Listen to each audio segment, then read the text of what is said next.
Kyle Lichty. Oh, and Amelia. Welcome. Hi. Hi. How you doing? Good to see you. Good to Nice see meet you. So the first year, I think everybody felt that it was a great success. So that pretty much made you decide to do it again. Yes, I think we were pretty pleased with it. We had a great turnout.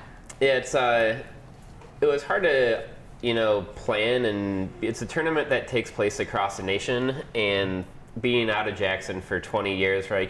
We hope people come back. We hope it has a nostalgic feel. We hope people send their kids, because really it's been gone from this part of the state for so long. And we saw a lot of energy, a lot of excitement, and even after it, a lot of hype for this year. So it should be fun. Yeah, because most of the people that played last summer, they have no memory of Gus Macker the first time it was here. Right. They weren't born yet. Exactly. Yeah. And I think that's a unique thing. So traditionally, Gus Macker tournaments, they say about 60% are adults and 40% are kids. And we were about 65% 17 and under, which is awesome. Mm-hmm. So to see that big of a turnout year one for the youth division, we can only make that grow. So this year we hope to have more competition, especially at the high school level. A big issue last year, we ran into AAU basketball, and there's this 2-week gap in the summer between these rec league sports, travel sports, and football, volleyball, and that's the weeks that we actually hit it this year for the tourney. So good. Should see a big boost. So junior it's high and high. a little later in July this year, right? Yes, it's the last Okay. weekend in July, July 26th, 27th, and 28th. And it was so hot last year, remember that? It Pretty warm. was. But I would gladly welcome that today. Yes. Yes. And it was hot, but we didn't have any rain, No. and everybody survived, and we kept the water being pushed. So July, Michigan, it's going to be hot. And, yeah, who knows this year? It's May and it's still cold. So So if anyone has not seen what Gus Macker is, here's some footage from JTV's drone last year. And can you give us a kind of an explanation of what the Gus Macker is? Yeah, so it is a 3-on-3 basketball tournament. So teams of 4, there's one player on the bench at all times. And it's broken down by talent level as well as age level. There's ladies divisions, men divisions. So just friendly street basketball. All the courts are officiated. So compared to being a free-for-all of call your own foul, you see right there we have an official on every court. So it definitely helps for the security and doing things the right way throughout the tourney in terms of playing basketball the way it should. So teams play, everyone's guaranteed 3 games, go through the winner's bracket, the loser's bracket, and the top team in each division will walk home with a trophy at the end of the day.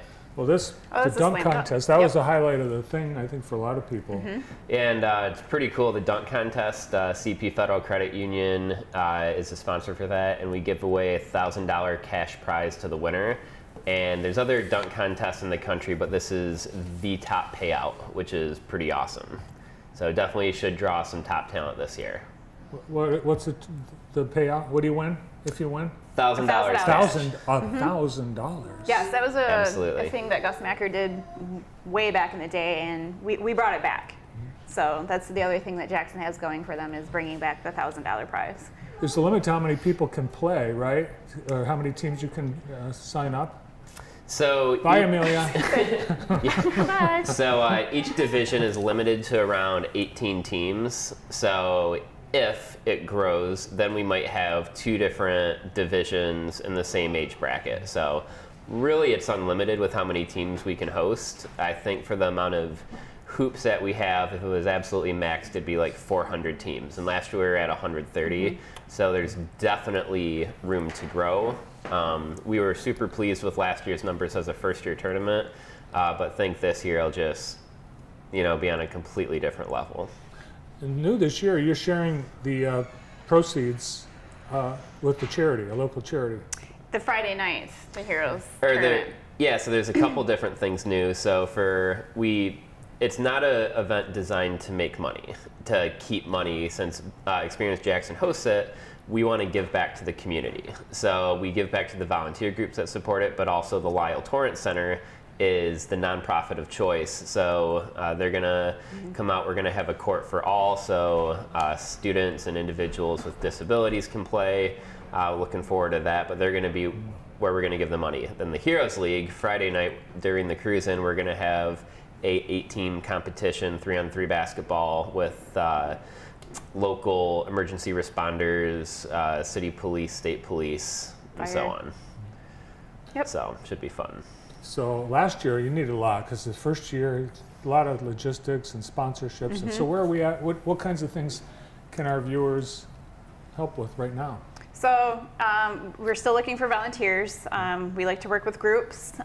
So anything from Rotary clubs to exchange clubs to school groups, basketball teams, anything like that. If you're looking to, we do pay those groups that help us because there's a lot of footwork and physical work that needs to be done throughout the weekend. So we're going to be hosting a volunteer meeting here real soon.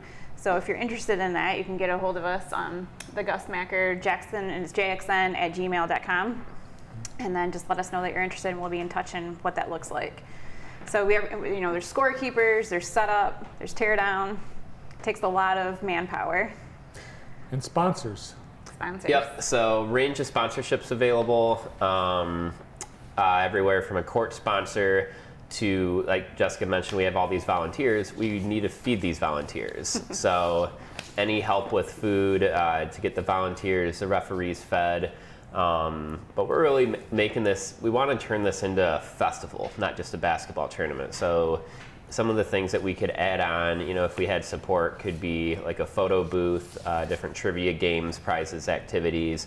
So we really want to have something going on every hour of the day in addition to basketball. So, because you could get in at 9 in the morning and your next game could be at noon. What are you doing in the meantime? So if we have, more support for some extra activities, whether it's financial support of sponsors or just contributions in terms of manpower, resources, whatever, we want to just have a lot of fun. Yeah. Well, I hope Tiki Sam's going to come back. He is. Absolutely. I lived on his pizza that weekend. Yep.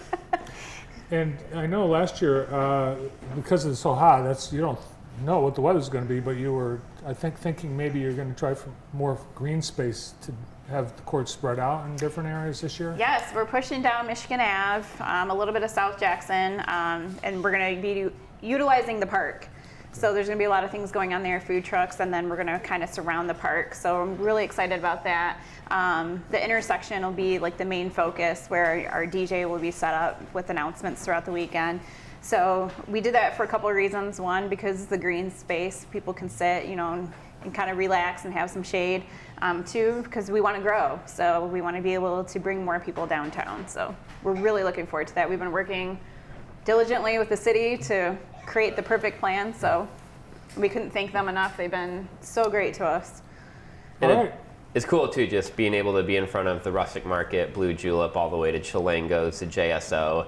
If you go court to court to court, you're going to see so many amazing things that you might not have even known were in Jackson. So we're really excited to connect the community with that. Well, thanks to you two for working on it again this year. We look forward to July 27th and 28th for Gus Macker. Thank you. Thank you. Thanks for having us. Kyle Lichty and Jessica Webb. Well, next on the show, we'll play a game, the Lloyd Gann Retirement Center's Daily Trivia Game. We've got the mug of